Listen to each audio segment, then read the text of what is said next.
Calvary's favorite version, John chapter 19. Read from verse 17. John 19, verse 17. John chapter 19, verse 17. Uno yesovo wala chipambano chawe achibva chiyapetune apizitoni dzavatu ngachiheverusi Golgotha vamuvamba enepo vavambana vamwe vaviri vavaveya tungo na tungo Yesu ava vukati. Uno Pilato amwala lumwalo alunambatedza kachipambano amwala ari Yesu wa Nazareta khosi ya Vayuda vanji vavala lumwalo ulo ngauri petwapo Yesu avambiwa ovo utsini na muti unolova lumwaliwa nga Chiheveru nanga Chigerika nanga Chiroma vochipe vahulu vamba na Pilato vari usongo mwala wari khosi ya Vayuda uri oambari ndi khosi ya Vayuda. Pilato avapindulari zvenda mwala ndo mwala. Amen. Hallelujah. Amen.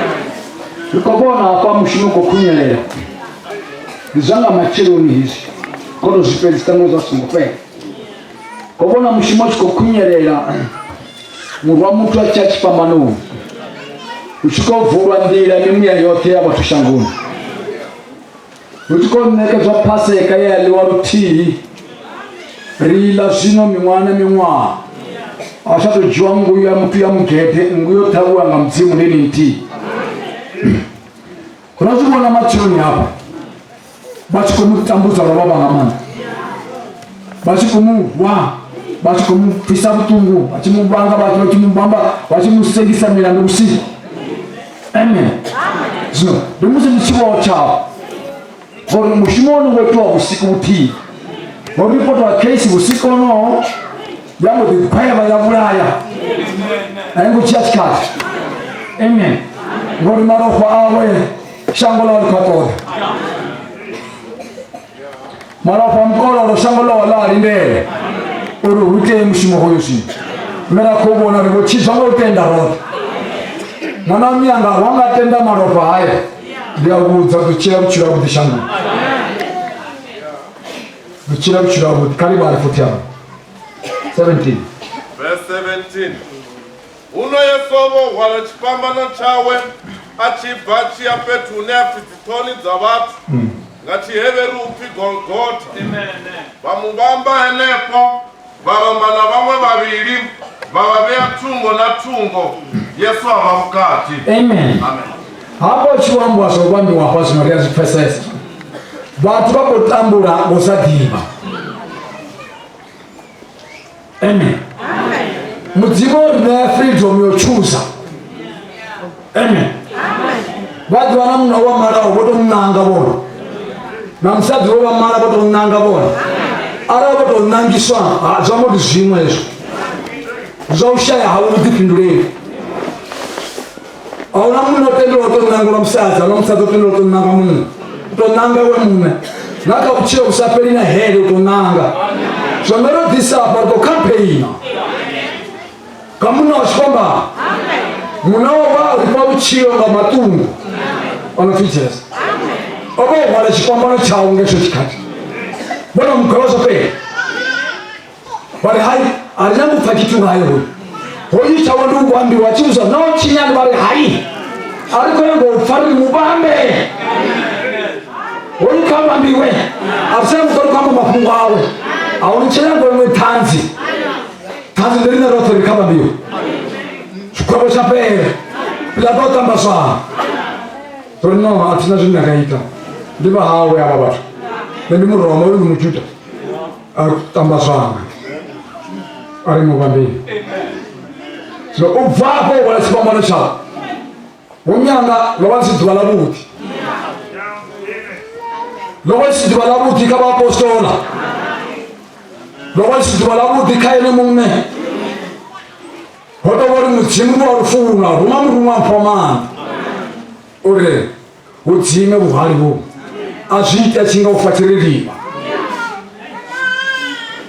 chitora zvore asongoponyoka vomonanga ndiapfa hai furonda jenekaso chikome chova kapulato chova kama chuta chova na tadursira na baba bote orindia samu humbera arashikona yakoti chino chimfu chimtu che baba basi tuchungu wafurale arawanga papa sabuli alo jena mwana uko mfasi nuko katira tando shiru na ina kitu kwa sofa ya ngangana la macho tunaona le bwana dimubili nuko amen bongo wala tanda asifana la tulika katire musikote hapa obako chawa watu wa mzimu onode ya herini achuza ino he araona ponyoka kai chuma leo hii wananga heri ndio ubuza ndio breach ukobona na lopeza hapa mia watu doratana na umu petu bora unam kristo ndo dala heri na sio era unam dala heri ndo dala paradise na sio wapo nyoka hapa wahana wana wanandia amani mzima ndo visa ndo takala buru ndo sita pete pasi hela tuandoa kwa mazungu kule mara mlango wa mwa wao wenyewe unapona kwa wafanye buru tende kile shika chipamba ni chikambiwa na mlango wa mwa wao wale wasio buru bali ni nashikama hishi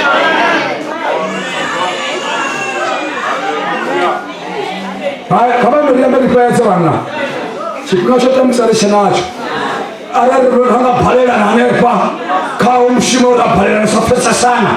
haya anele tambaza kama yao anamrona kama chofana mzimo tenda hai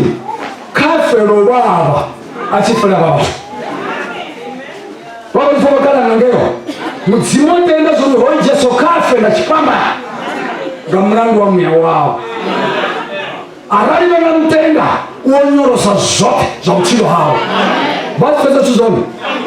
ziko jane pamoja wahana zidokomba zote za mtani hao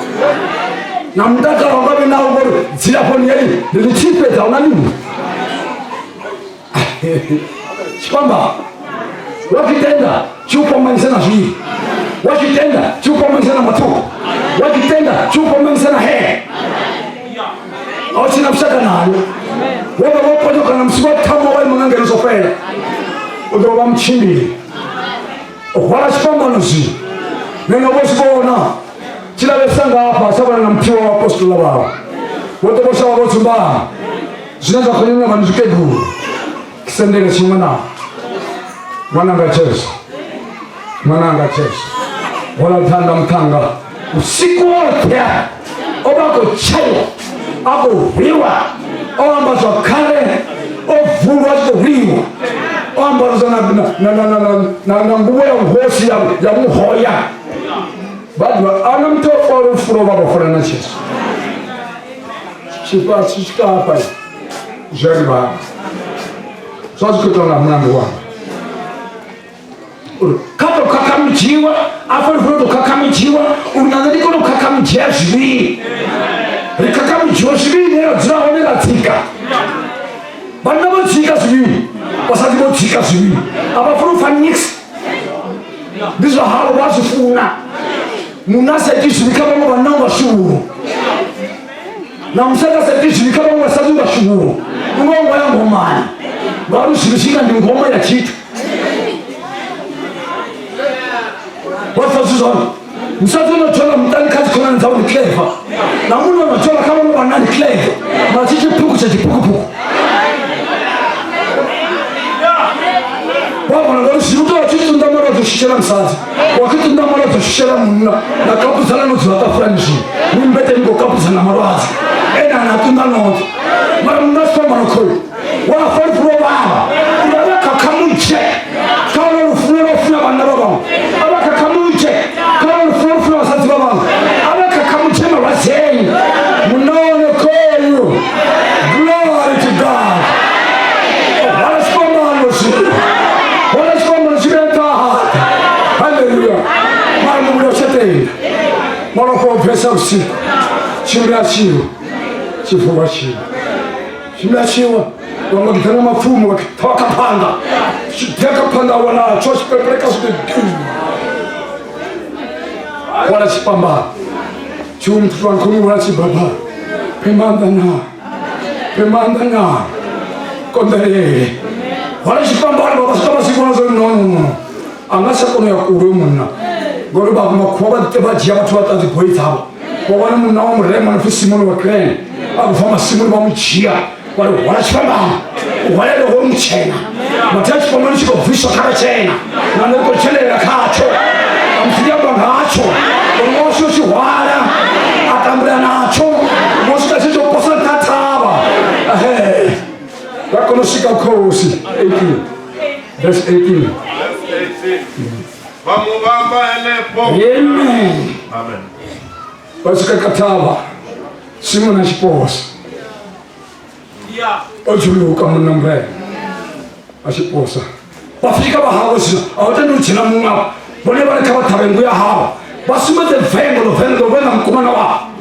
iwe wasasumete vengo wena shibi musona mtsina huyi hamana bachuja bashikamu ureba singa bakobenga shibi matina kama mtsimu lewe patu che tuna kaline bifrome na vengo wena shibi badwa na msibati bengi babeke shito pa bafune humunao babeke matambali babana bafune humunao babeke simba sine babana bafune humunao bafune to hutsaune babana bafune humunao bateba le mubili wa humuna bori tukatanga siwona na masiari bona msiko na pase kantetare ala kama so chitumishia pacha Yesu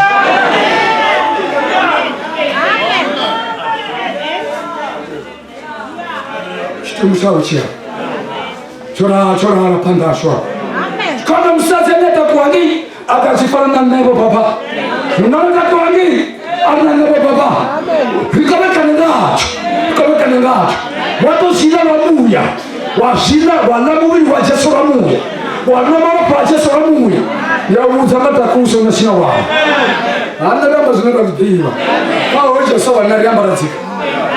rota bula na manda kashi arianguta hambana kuchumela shopete sana kuchumela kweleza ya udivento bom Jesus ya udivento bom Jesus wana mianga kutambula mtaka kutupa na matupa unamwatse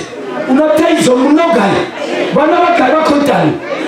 bwai bane ngero kabla zinawana brother ngamishomene washimusha iko mushikere mamusiyano masiyano utoma kola mshishimo kama na bana wananga kodani aupe na kodamba nje ushitakwa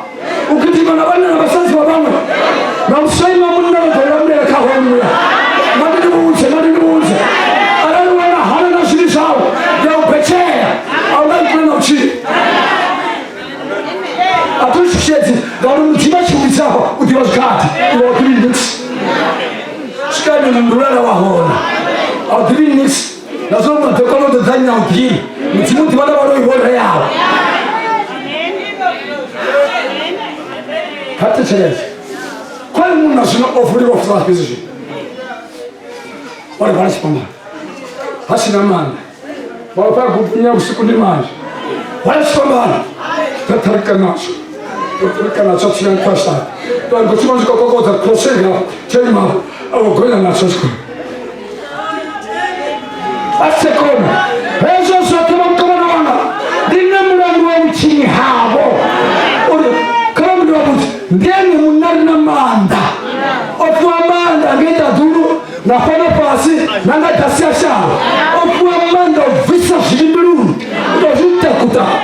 azi sikula za fanamizi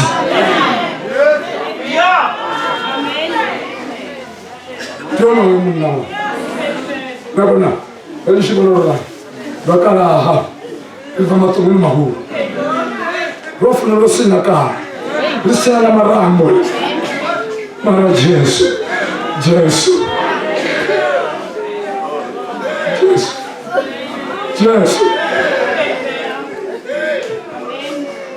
ardiringekana aduringa mufamili Romuna Jesu tidurida mtakazangani tidurida mtakazangani chenda kabisa korobotina masezana msukutina mara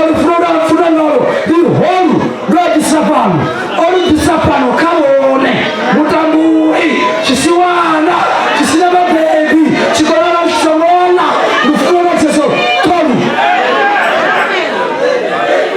mfuna msimwa mfuna Jesu baba sikena mwanamia kama mbuzi alana nafa baya helima tuwe ko kando na matimoni batika mtirafu badala mu waso baya ko bona ko hela ya ko imbali to